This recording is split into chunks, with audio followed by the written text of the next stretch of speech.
to the West Virginia Archives. This is a kind of an add-on lecture, and we're really thankful that Dr. Spencer was able to come and give it to us tonight. We have a few upcoming lectures that I'd like to remind you of. March 20th at 6 o'clock here in the Archives Library, A Woman's Touch, 18th Century Eastern Woodland Indian Women as Architects of Social Conscience and Gender Balance by Diane Amestis.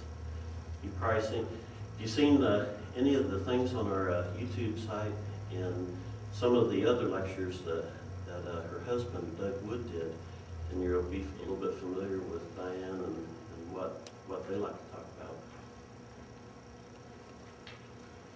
Coming up on April 1st, The Life and Times of Collis P. Huntington by James Casto. For everybody that's interested in the railroad and down toward Huntington, C&O.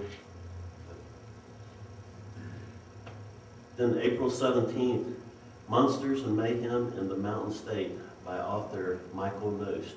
He's a award-winning horror writer here in the state of West Virginia. You may have seen some of his books. And also, I'd like to remind you on the 15th annual Hoot Out, which is an all-night research here in the Archives Library.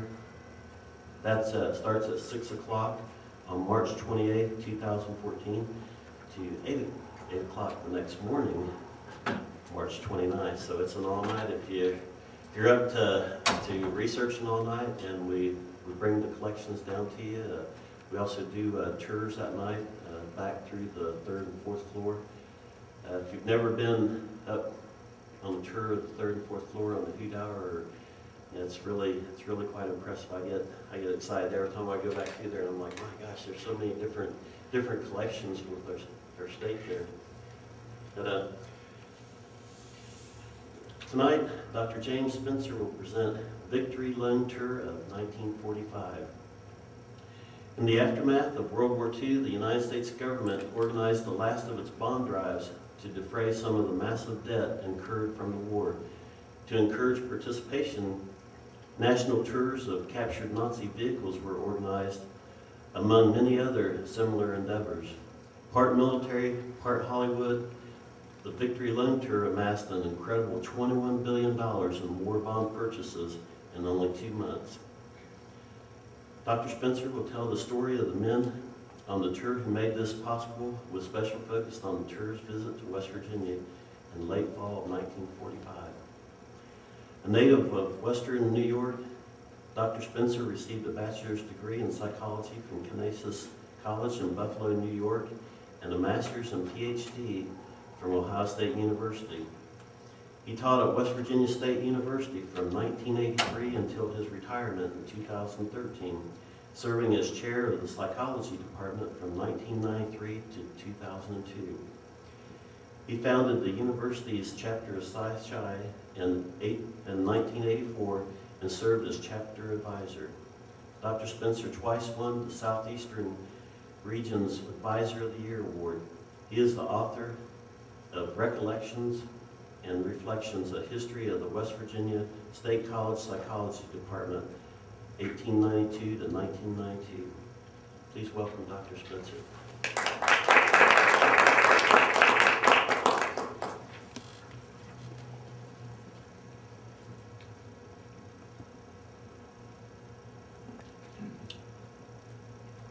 Thank you.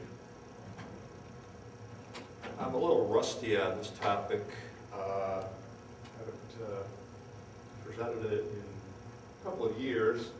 I'll talk about that photograph in a second and an update to that. I've also been having problems with my computer at work where a lot of this information is. And I went in today and the computer wasn't working, and today I had no computer. Hoping the computer services took it and to fix it. So I've had to reconstruct some of this in my own mind, but it's all been coming back to me. I've always been interested in World War II. Long before I knew about this. Anybody lived through World War II in here?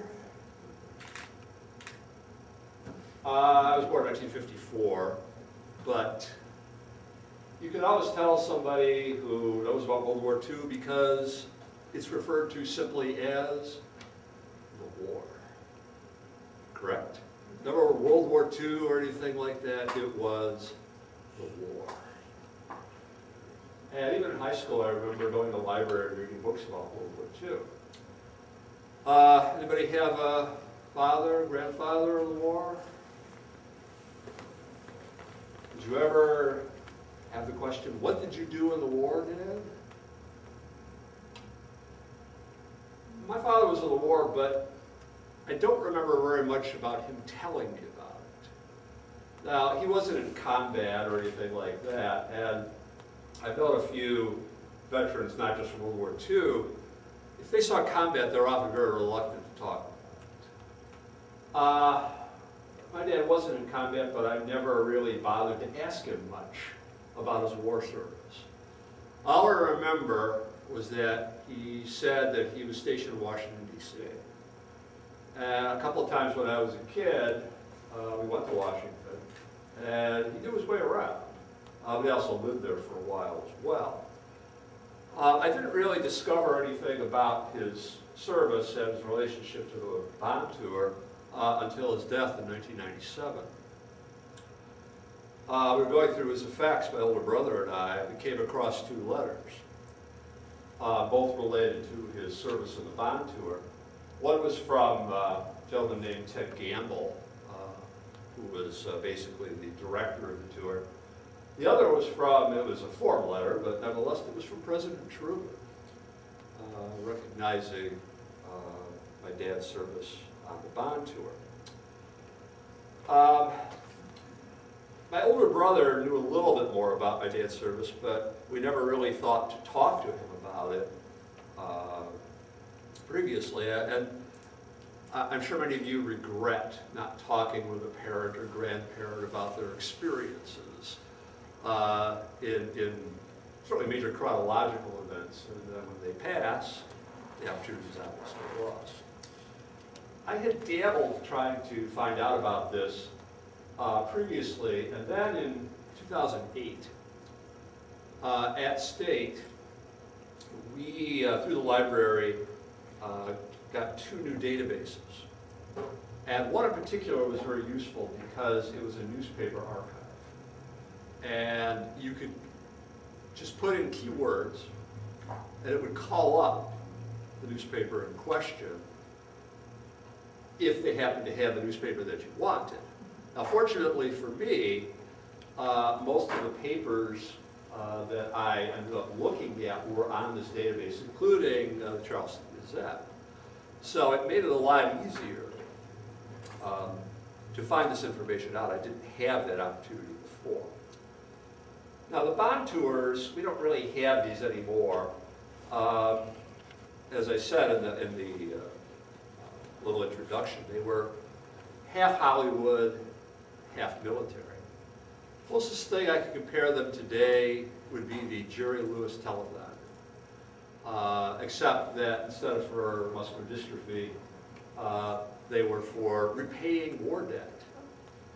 Does anybody have any idea how much debt the United States accrued at the end of World War II?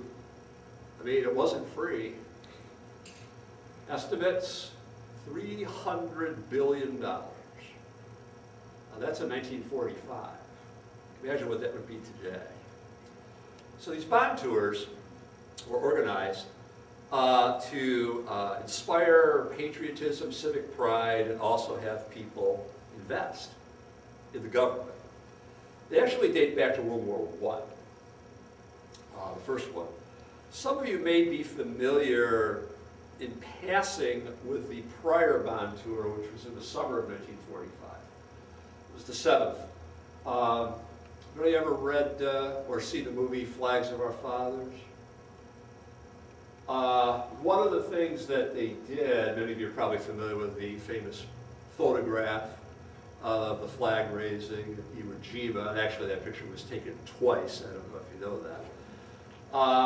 Several of the men who were in that died during the battle. One of the gentlemen who survived, his son wrote the book, And they recruited those men who survived for the 7th Bond Tour. And they would appear throughout the country, and they'd reenact the flag raising. Now, let me tell you a little bit about this picture here and how it's related, at least loosely. Notice it says War Bond Dinner, VJ Day 1945. Notice a lot of people have the name Spencer here. No coincidence. This is my grandmother, my aunt, my other aunt, unknown actress we have since identified, my mother, my grandfather, my Aunt Betty's first husband, unknown actor who looks amazingly like Jonathan Winters, and my father. It says Bond Tour, but this was actually between the 7th and 8th. This was taken in Buffalo, New York, where I'm from originally, or actually south of it. And VJ Day was September 2nd, 1945, 6 years and a day after World War II started. So presumably it was partly because it was VJ Day, it was partly because it was my mother's birthday. But this picture my brother actually had was one of the things that actually led me to investigate the Bond Tour more fully. The unknown actor, found out since then, his name was, I kid you not, Tubby Rivas. He was for want of a better term, a professional MC. The actress was actually nominally famous. I don't know if any of you have ever heard of her. Her name was Edith Fellows. And she was actually a child star. Not like Shirley Temple exactly, more like Paulette Goddard or someone like that. And she was in a number of films, most notably Pennies from Heaven with Bing Crosby. This was actually after those acting days. She later appeared in other, well, her film career kind of went downhill from there, but she appeared in her 70s, 60s and 70s in ER, several really recent TV shows. She only died 3 years ago. And apparently her connection to this was she was part of the USO. Now, my investigations 5 years ago, using this newspaper archive, I found about my dad's tour, although he was never mentioned. It mentioned a number of individuals. And one of them's name was Ed Lasko. So using ancestry and phone books and things like that, I found out that Ed Lasko was still alive. He was living in Cedar Rapids, Iowa. So I contacted him, and he was retired. He'd been a newscaster, and I asked him about the Bond Tour, and he said, well, nobody's asked me about that in 60-some years. But his recollections of this were remarkable. He remembered my father quite well, and all the some of the information he gave me I would never have been able to find any other way. Now, let me explain about my dad's involvement, and that's my father. As I like to say, again, it was a different generation. Every picture of my father, and my father was, he liked to take photographs, but he never liked to be in them. Anybody have a father like that? He was always on the safe side of the camera. But every picture of my father going back to the war, and even much more recently, seems like he had a cigarette in his hand for some reason. He was a corporal.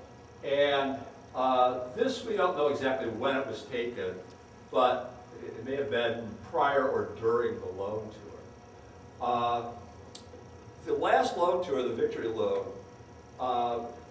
revolved around, notice it was called Victory Loan. This took place after both the German and Japanese surrender. So what they did was they had captured a number of things, particularly from the Germans, less so from the Japanese. And the idea was to parade them around the country to inspire people to see what their money had paid for and what still needed to be paid. Now the goal of the victory loan, which started in October, late October of 1945, was to run through the first week of December. Actually ended up going to the end of the year. Again, the figures are phenomenal. The goal of this was $11 billion in a country of 140 million. Every state, every locality had a goal. West Virginia's goal was $34 million. Kanawha County's $2,700,000. And you were constantly, there were always constant things in the newspapers about we're this far to go, we have this far to go, things like that. So at the end of the invasion of Europe, when Germany fell, a number of things were captured, particularly 3 Mercedes-Benz. This is an example of the one that my dad toured with a picture of it. Now this is what is called a 770K Tourer. How many of these were made is not clear, probably less than 100. It's actually able to trace the ancestry of this particular car. It was delivered to Hitler in 1940. When the car was captured, it was thought to belong to Hermann Goering. Later on, that was found not to be true. This thing was a tank. It was 20 feet long. You figure, what's a modern car? 14 maybe, something like that. It was armored, it was bulletproof, both the siding and the windshield glass. It weighed 4 tons, and it could seat 9. And Hitler used these primarily as parade cars and things like that. If you look at pictures from the late 30s, early 40s in Berlin, you often see many of these cars. He would also give them away. He gave one to some guy in Finland. I don't know if he was something in Finland. He said, well, okay, you did a good job. Here's a Mercedes, basically. And so figuring out which one was my dad's car was difficult sometimes because at least one other one of these was captured. Now, when the Allies were invading Europe and they got to Berlin, they didn't stop there. The Germans had officially surrendered. Hitler committed suicide, probably familiar, on April 30th. So the 20th Armored Division kept moving south and east. So they ended up in what today would be Austria. And this is where this car was captured. Now, let me read the description of this, which is probably glamorized a bit. Ed Lasko said that's probably true. The gentleman who captured this was a gentleman by the name of Joseph Becerra. He was a corporal. And he describes how he captured this vehicle. He says, it was late in the European phase of the war. I was with ordnance of the 20th Armored Division of the 7th Army, had gone out of Laufen near Berchtesgaden in a peep on duty. The place was full of snipers, and nothing in the way of lines were stable for either side. On another road about 700 yards away, I saw this big shiny auto job immobilized. Decided to reconnoiter it. Parking my peep and hiding, I bellied through high weeds to see what was cooking. I was alone and armed only with a carbine. About 250 yards from this machine, which I knew then was some big shot's job, I let loose a burst on the 4 Nazi soldiers in and around it. My first shot nicked the window where you can still see the mark. The car did have a number of bullet holes, although it's not clear if they were from this or from simply being stored on a railroad car. It had at least 7 bullet holes. In the first burst, I also wounded one of the Krauts, and he dropped. I was outnumbered, and as they returned my fire to cover the machine, I moved my position and wounded another. 2 of the cars shot it out with me from this fortress for 2 hours before they surrendered. Then I found out that the brutes were out of gas, and their headman had taken a powder towards Berchtesgaden in another car just before I came up. I walked the 2 prisoners back and borrowed a truck, my buddy, to bring in this souvenir, which looked then as now like it had just come from the factory. We worked it over and experimented for nearly a month in what little off time we had. I checked at Berchtesgaden and found Goering's personal mechanic, got the special orders checking my souvenirs having been built for and assigned to the Reich Marshal. My general asked me to lend it to him while we were in Germany. They had tanks for 60 gallons of gas and uses it fast. Got 3 miles to the gallon. Well, if you weigh 4 tons, I guess. I loaned him the job and asked him for a favor. When we started home, I asked the general to, and it's unreadable, for this automobile on the ship with us and get it home for me. He said he would try, and he did. There was also this guy who captured the car. There was also some dispute about who owned the vehicle, whether it was his or whether it was the Army's. The Army won. So this is a picture of the vehicle not long after it's captured. Now you can tell it's after it's captured because you see the star on it. And the car was painted green, military green, and the star was put on it to obviously represent that it was now American. It was also driven by this general during the summer of 1945 before it was brought back over for the loan tour. Now, at roughly the same time, 2 other cars were captured. This was by the 101st Airborne. You may be familiar with the 101st Airborne. Anybody ever see Band of Brothers? That was the 101st Airborne.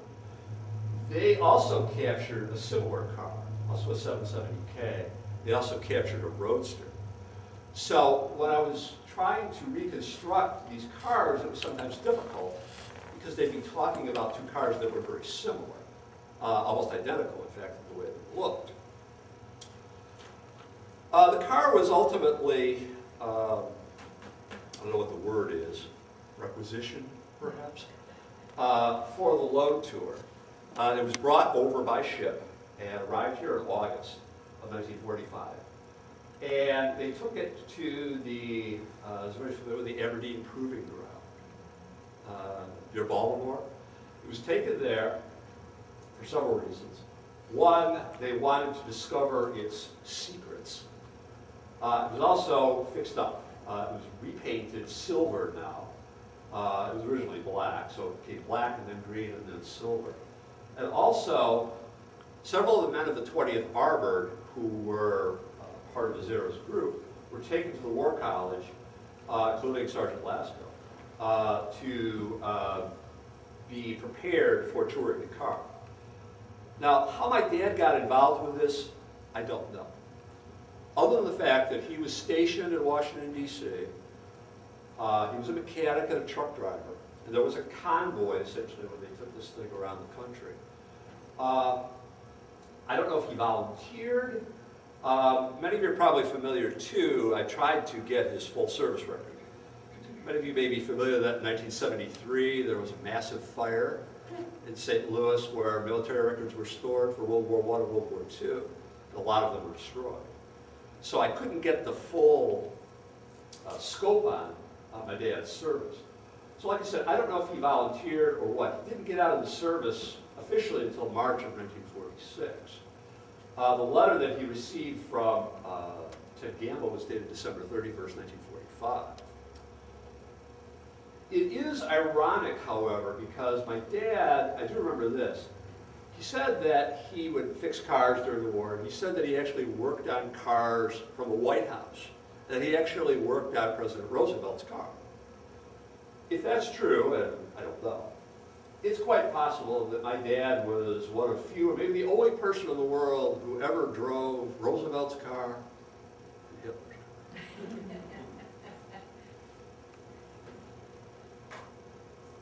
This is another picture of the car while it's still in Europe. That's Sergeant Lasko. He was quite young. My dad was born in 1918, and Lasko is 6 years younger, so that would make him, or 7 years younger, almost 90 now. Ed said that he always wanted to drive the car. In Europe, they wouldn't let him because there was another guy who was his personal chauffeur. But when he came over to, the car came over for the loan tour, I don't know if Ed actually drove it, but you can see the big grin on his face. And you can see all the lettering and things like that. You can also see how big the thing is. And they drove this thing around the country through mountains. Imagine a road 70 years ago trying to get this thing. Snow. Just amazing.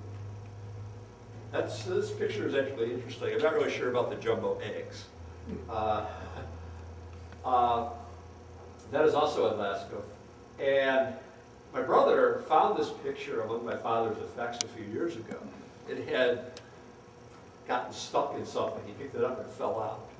And I thought it was ironic that he found this picture, and it's a picture of Ed Lascaux. Could have been anybody from the group, but it happened to be the one guy that I've been talking with. Now this car, when they traveled these cars around, there were usually three vehicles in the convoy. My dad drove the truck. This was a regular convoy vehicle, and then somebody else, either the Mercedes was towed or driven, both. This is a picture of the Mercedes on tour, which I'll get to in a second. You see how it has been cleaned up considerably. Now, when the bond tour started in the fall of 1945, this is what I call the planes, trains, and automobiles part of the tour, because there were Victory planes, there were Victory trains, and then there were these automobiles that were toured. The Victory planes, there were three. They all toured the country, and they were planes that had been actually flown in Japan. And at the end of the Japanese campaign, these planes would, on loudspeakers, tell the Japanese populace that they should surrender. So they retrofitted them, and they'd have a loudspeaker, and they would start off with Anchors Away. And they had this very loud loudspeaker that could be heard 10 miles away and a mile up, encouraging people to buy bonds. Now, there was one such plane in West Virginia on, I believe it was November 17th, 1945. And there were three planes, and they had to cover the entire country during the bond tour. It was pretty impressive.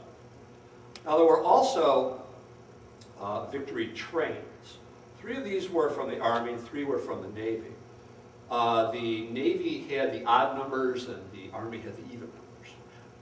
And three of them actually came to West Virginia in November of 1945. They were simply designated 1 through 6. And they all originated from either Richmond or Baltimore along rail lines, either with B&O and I forget which one was in Richmond Southern, or one of them. That's how they determined who would go where. And those trains were typically 7 cars and roughly 24 personnel manning them. And they would have exhibits on the flat cars. Not necessarily captured material, but more, what does an Army field hospital look like? And you could get on the trains and go in and look around and things like that, and hopefully buy bonds. And as I mentioned, there was one early November that coming from the east, came through Charleston, then it went to Huntington. A day later, there was one in the northern part of the state. At the end of the month, there was one in Bluefield. And again, it's been lost to history about the organization of this tour. But it seems that, particularly east of the Mississippi, everybody had either a train or a car come through, in some cases both. Now here, both. Throughout West Virginia, there were trains and cars as well. The trains, in fact, inspired, I don't know if anybody's ever heard of the so-called freedom trains after World War II, on the late 40s. Those were not war-themed, they were more civics, inspiring civic pride and things like that. And one of those came through Charleston in the late 40s as well. Now, as I mentioned, there were actually 3 cars that were toured. There were the one that the 20th Armored had captured that my father was a part of. Then the other 2 that the 101st had captured. The one my dad was on went roughly along the eastern seaboard, but again, retrospectively, it looked very haphazard. And again, there are some gaps.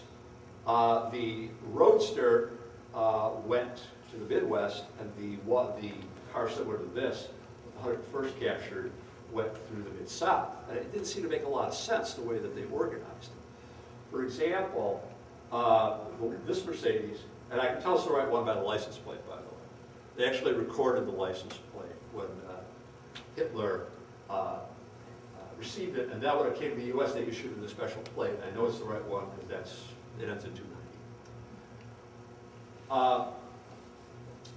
The one my dad was on, they all originated in Washington, D.C., and right around the 1st of November. And the one my dad was on went north to New York City, then west through Syracuse and Utica, south, Chester, Pennsylvania, through western Maryland, through West Virginia, back up to Philadelphia, in time for the Army-Navy game. Zed Lasko has very distinct memories of the Army-Navy game. He said they met Mr. Inside, Mr. Outside, Doc Blanchard and Glenn Davis. From there, they went to South Carolina.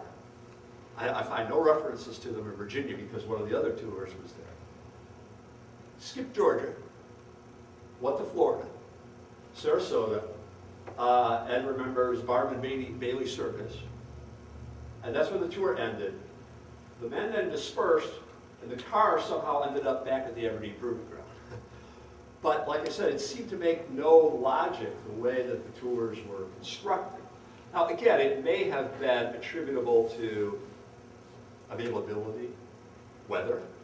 In fact, when the cars left West Virginia, it was a massive snowstorm. And they had to get from Charleston to Philadelphia in a week in a massive snowstorm that lasted several days. I'm not sure how you got from Charleston to Philadelphia in 1945. I guess you would have had to have taken Route 60, because it would have been the only way, and then up. I don't even know what the roads were. Can you imagine driving this thing over mountain roads in a snowstorm? They managed to do it. Now, this picture, we have no idea where it was taken. The gentleman who is posing, have no idea who he is. If you look at the back there, there's a guy smiling. I have no idea who he is. To give you an idea about the bond tour, though, to have your picture taken with the car, depending on where you were, it was $100 to $200 bond. If you wanted your picture behind the wheel, it was $1,000. Now, when the car came to Charleston, it was here one day for 8 hours. 11,000 people saw it. $42,000 worth of bonds were purchased, including $9,000 bonds 70 years ago. Can you imagine people doing that today? I sure can. All right. I mentioned the route that it took. Let me talk a little bit about it coming to West Virginia. The car was here in the right at Thanksgiving. And this is a picture, by the way, let me mention this one briefly. Notice it says at the Copa. They went to New York City, they went to the Copacabana.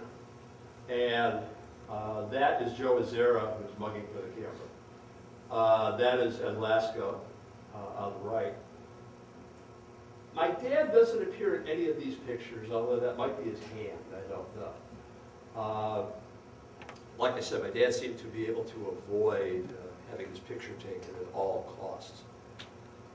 The car came to Fairmont, then Spencer, and then Huntington, and then Charleston. It was basically in each place for a day. And sometimes it was at a gas station. When it was in Huntington, it was at a service station. Now, when it came to Charleston, this was the Sunday after Thanksgiving. There had been ads in the Charleston paper all week talking about the coming of this car. And I'm sure many of you recognize this name as to where the car was. Tag Galleon. Anybody remember Tag Galleon? Is it down on Virginia Street? You know where Tag Galleon is today? It still exists. Smith Motors. That's actually the descendant of Tag Galleon. And guess what is one of the lines that they offer at Smith Motors? Mercedes. So, when the car came to Tag Galleon, he had just purchased and opened that place. So he probably wanted publicity. But at the time, what was it, Tag Galleon Plymouth? What was the brand? Yeah, Chrysler products. But I know he expanded shortly after to 4 makes, and Mercedes was one of them. So it may not have been a coincidence. Now, like I said, this was the Sunday after Thanksgiving. The 11,000 people showed in 8 hours to see this car. And the patriotism back then was just incredible. Now, I'll explain probably what happened to the car. I mentioned after the tour, which I did in Florida, the men dispersed, and the car somehow got back to the Aberdeen Proving Ground, which is in Baltimore. And nobody seems to know how that happened. Ed Lasko does not remember the car being driven back. So it may have been taken by train or even by boat, I don't know. Somehow it found its way back to the Aberdeen Proving Ground. And after that, I have found a couple references. I'm not sure if it's the same car. There were appearances of these cars in 1946. There was actually one, I believe it was in Reading, Pennsylvania. I'm not sure if it was this one. Actually got into an accident. Regardless, it stayed at the Aberdeen Proving Ground for 10 years. Just left. And as you could probably imagine, well, I had a car that sat in my driveway for 7 months until I sold it a few weeks ago. And even over 7 months, I can tell you, a car just sitting there deteriorates. This car sat for 10 years. I can imagine that the tires probably rotted, the upholstery, who knows what. So there was a public auction in 1956 of this car and the Roadster. And you saw what the car looked like previously. Any idea how much this car fetched in 1956? No, it didn't look like that. $2,720. Now, to give you an idea, a car, it's probably the car that went to the guy in Finland, was sold 5 years ago to a Russian billionaire, very similar to this. Know what he paid for it? $5 million. Pretty good investment if you had to pay $2,700 for it, you'd get $5 million. Now, the car was purchased by a Canadian businessman, went through several owners, ended up in Canada, and was fixed up, as you can see, and was ultimately, I remember Expo 67, Montreal, it appeared there, and it was ultimately given to the Canadian War Museum, which is in Ottawa, and this is how it looks today. Now, subsequent to it, you can see it's obviously been restored to its original color, and it's the same car, even though it may not look like it. You notice the headlights are very distinctive on this car. The curator of the museum there actually investigated and tracked the car's ancestry down. As I mentioned, when the car was captured, it was thought to belong to Gary. Because Gary was captured on May 7th, I believe, 1945. But when this guy investigated further, he found out that the car was actually belonged to Hitler. So it is still there today. This, you can't see it very well because of the sun. This is a diorama that I made. Actually, I found online a version that's close to the, you know, it's convertible. There's a little guy there, you can't see him very well. He's supposed to represent the kind of the bond tour. You can see him better here. You see him smiling over on the right there. His name is Sergeant Hernandez. Found him on Amazon. I actually found a sticker of a 48 star flag, and that's the picture I showed you before of Sergeant Lasker. Now again, my interest in World War II continues. You realize that the 100th anniversary of World War I is next month. Started in April of 1914. The 70th anniversary of World War II next year. They say how many World War II veterans die every day? It's staggering. I was was looking up figures. Do you know how many American casualties there were during World War II? Over 400,000. We talk about the Iraq War, how many were there? 4,000. Not diminishing that, but 400,000. Estimates of the total number of people killed during World War II. You want to guess? 60 million. That's worldwide. A good portion of those were in the Soviet Union, but even so, 60 million people died as a direct consequence of World War II. As I mentioned, the goal of the Victory Loan Tour, and that was the last one, was $11 billion in 2 months. They raised $21 billion in a country that was still trying to get its way out of the Depression, still recovering from the war. Works out to $150 for every person in the United States. I can't see that happening today. And Tom Brokaw, I think rightfully, calls those men. I was involved, everybody familiar with Thanks Plain and Simple, the Rosie the Riveter group. I was involved with them for a while. It was a different time, it was a different generation. And it wasn't just the people who fought the war, it was the people here who had victory gardens and scrap metal drives and ration books, and things like that, that really won the war. They really were the greatest generation. I'll take any questions that you might have. Yes? Do you happen to know how many bonds were sold in West Virginia? I'm not sure if that figure exists, but from what I have read, every community, every state met their goal. So in West Virginia, the goal was $34 million, so it was at least that much. Connecticut County, like I said, was almost $3 billion, and that was met as well. Anybody else?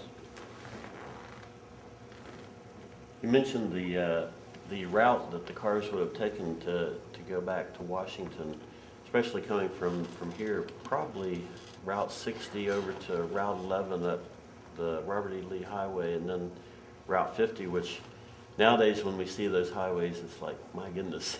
Well, I remember going to, before 64 was finished, the Beckley, having to take 60 to San Black Church. And that was quite a ride. You figure that was 40 years after this. I don't know. This car was kind of state-of-the-art, but even so, going over the mountains in a snowstorm, in a 20-foot long car, I just can't fathom that. I mean, you think how we get so upset. There's 2 inches of snow out there now with front-wheel drive and roads treated and traction control and things like that. My car, this first car I've had, it has anti-lock brakes. And I don't like them. Every time I get on snow, like that, that car certainly did not have anti-lock brakes. Although, I don't know if you're aware that we fuel injection, did that come out of World War II, I believe? Not in cars, but I think the concept of fuel injection came out of World War II. So. Anybody else? Was there bonds for World War I? There were, but I don't know that much about the World War I tours. But yes. The difference, of course, I'm not sure how many bond tours, but our involvement in World War I was only a year and a half, give or take. I'm not really sure, there isn't that much information about bonds during World War I, but there was at least 2 or 3 bond drives during World War I, as I recall, but I don't know the details. I tripped across the fact, oops. Oh, I'm sorry. I tripped across the fact a while back, John Philip Sousa wrote a march for one of them. Really? Yeah. For one of the bonds? Did World War I bond drives, Really? yeah. Yes, yes. This is not about World War II, but we talked about World War I. There was some sort of project of the country of France to give gifts to Americans for saving France from the Germans in World War I. And when I was a kid, there was a French rail car on display up at the Daniel Boone Park, where now is the Boy Scout headquarters. And they're in the old museum in the basement of the Capitol, before this building was built, there was a small statue of Louis XIV. And Really? they were part of a group of things that the country of France gave to America, and they ended up in West Virginia. But I don't know whatever happened to the rail car. Actually, it's actually in Nevada, the State Rail Museum in Oh, Nevada. okay. Yeah, And I've then seen Pershing, when he got off in France and Lafayette, we are here, Yeah. repaying the French for their assistance for the Revolution. And can I just ask you, I always thought World War I started like on August 4th, 1914, when Austria invaded Serbia or gave them an ultimatum or something, but you said it It started was the in assassination of Franz With the assassination. Joseph. I believe it was in the spring, wasn't it? Okay, I was I think it was curious April, where you wasn't it? dated Well, that from. the US entry. Yeah, the U.S. In entry the was until spring. April of 17. Oh, I'm sorry, you were talking about. I'm talking about the actual beginning of US the war entry. itself, yes. Okay. The U.S. entry was April of 17, I think. But I think the war itself started in April of 14. I've always been interested in World War II. I actually read a book about World War I. That war made absolutely no sense. I mean, it was a completely different war. I was actually, with all the stuff that's going on in the Crimea, I actually read the Wikipedia article about the Crimean War. That made no sense either. Other than Florence Nightingale and the charge of the Light Brigade, couldn't really tell you much about the Crimean War, other than Russia lost. That's how the Crimea, I believe, ended up in Turkish hands, I believe. It's been all over the place. Anybody else? Yes. Back to the tour, about how many people were part of each group that traveled? That's hard to tell. With my dad's group, there seemed to have been a core of 7 or 8.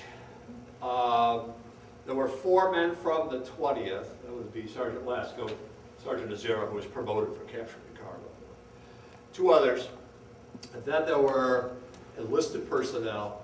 But the newspaper articles, as you could probably imagine, are sometimes contradictory. A lot of them said MPs. My dad was not an MP.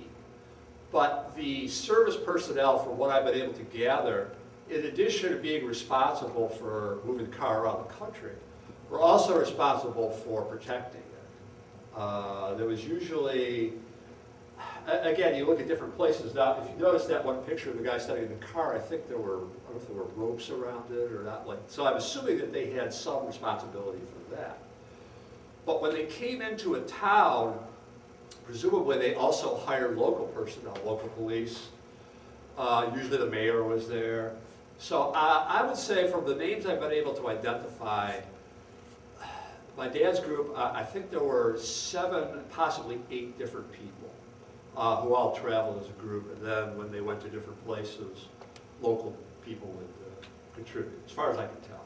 And I'm assuming that's the same for the other tours as well. Now the trains, they had more. They had about 2 dozen. And the trains, what they would do is they would have local people like from YMCA and Red Cross, and they would help them set up and serve refreshments and things like that. Ed told me the story, and I hadn't really thought about that. Like I said, this car, according to things that I've read, got like 3 or 4 miles to a gallon. Now, even with a 60-gallon tank, it's not going to take you very far. So he said, at service stations 70 years ago, right after the war, and he said that, I don't know if he had it or the lieutenant who was in charge of this had it, Lieutenant Cole. Actually, I didn't think they had these 70 years ago. He said he had a credit card. And I thought credit cards were more recent, but apparently not. That's how they gassed this thing up. But maybe that's part of the reason, too, the way that they scheduled it is because you had to know where the service stations were because this thing was going to last a real long time without gas. Now, maybe they carried some with them, I don't know. And also, too, like if it broke down, the interesting thing about the car was captured. They drove it around Europe, and something happened that ruined the engine. The story supposedly was, now a car this size is quite possible. They were using the wrong weight oil in it. So what they had to do, this was while it was still in Europe, they had to put a different engine in it. I don't know if they had to put the whole thing in it. They found another 770K and took the engine out and replaced it. So I don't know, again, this was a foreign vehicle being driven by Americans. I don't know if they knew necessarily what the specifications for this thing were or anything like that. But I'm thinking, like, if you break down 70 years ago in a Mercedes-Benz, there's no AAA or anybody to call. I guess you're out pushing or something like that. So I don't know. But they made it through okay, and so did all the other ones. The Roadster, by the way, still exists as well. I forget where it is. Now, the third car, the other 770K, that got lost someplace. I was able to track it down for a while, and then it disappeared, so I don't know where it is. But if you happen to find it and fix it up, it may be worth $5 million. Go to those auto auctions and says, here we have a 770K Tourer Mercedes-Benz. Get it for $2,700, sell it for $5 million. Anybody else have any questions? Yes. Well, a comment and then a question. I was born in Wheeling, and I can recall a train that came into Wheeling, and my mother took me down and we toured this thing. I remember doing that quite clearly. I don't know if it was exactly one of those trains you discussed It could be. or not. One of them did go through Parkersburg, Wheeling, and all I those. suspect it did. Now, my question is this. When you asked how many of us lived through World War II, was I the only one to raise my hand? I didn't turn around and I don't look. think so. But I'm assuming most of you who lived during World War II were not real old during World War II? Yeah, I was born 9 months before Pearl Harbor, so Yeah. I didn't have a whole lot of recollection of But do you remember the latter part? I mean, do you remember the that. surrounding? Yeah, I can recall, whenever we would go to town, there would be a lot of hustle and bustle, and there would be a lot of uniforms on guys walking around, and for some reason or other, that seemed to stick in my mind. So I wasn't very old, but I seemed to develop an appreciation for the fact that something was going on. I think it would be kind of the comparable thing would be Vietnam. I mean, because I was in high school, and I was part of, I'm old enough to be part of one of the last draft lotteries. Thankfully, I came up 354. But that was kind of the signature event of my generation, was Vietnam. And Korea kind of gets lost someplace, I think, because it was only 5-6 years after World War II. Yeah, it was too close to World War II. Yeah, exactly. Too far from Vietnam. Yeah. Anybody else? Yes. In relation to the bonds, I just acquired, or in my possession, a little card thing like Marching Dimes used to use, where you put the dimes in. Only this was through the post office. Really? Selling bonds. Really? And you bought them, you were in school, you bought them 10 or 25 cents or whatever. It appears to be bought a week, when this card was full. Really? That was worth a bond. Wow. I think it was $18 or something like that. Amazing. Is that for World War II or? That's World War II. Amazing. But I Quite a collector's heard item. of this through the post office. Really? I didn't know that, but it makes I sense. mean, and through the school, even though I was there, I don't remember it. Well, makes sense though. I mean, the post office would be an obvious vehicle to do this. But the date on it is 41. Really? I'm assuming that's when the pamphlet was printed. Probably. But there's no other date on I don't know how many bond tours or bond drives there were during World War II.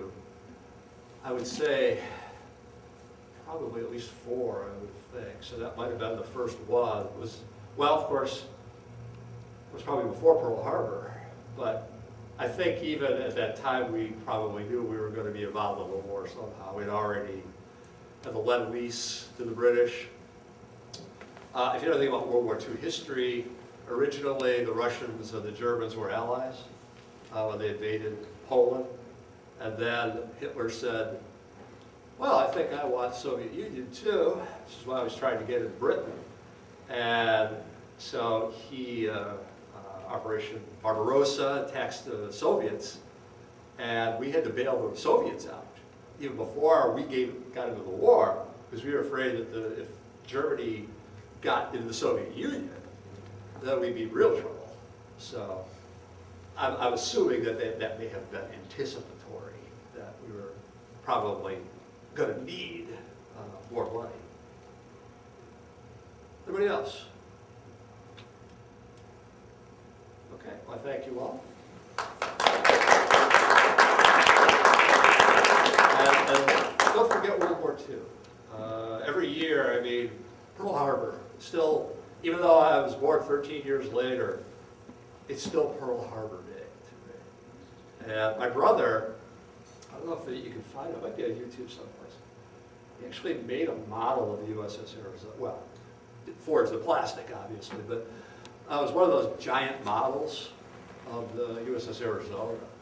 And he worked on this thing for months. And it was actually some modeler's place put it up online. It was so impressive. So, like I said, don't forget our veterans from World War II and from Korea. If you think about it, those veterans, particularly World War II, are probably why we're standing here today. The last reunion of the USS West Virginia was actually held here 2012 Really? here at the Cultural Center. Well, West Virginia was sunk and refloated, wasn't it? Mm-hmm. Yeah. How many people were lost when it was sunk? It's one of the battleships that sunk. They raised it and raised it just in time, pretty much for the last year or so of the war. And Was it in the Pacific Theater or? yeah. Okay.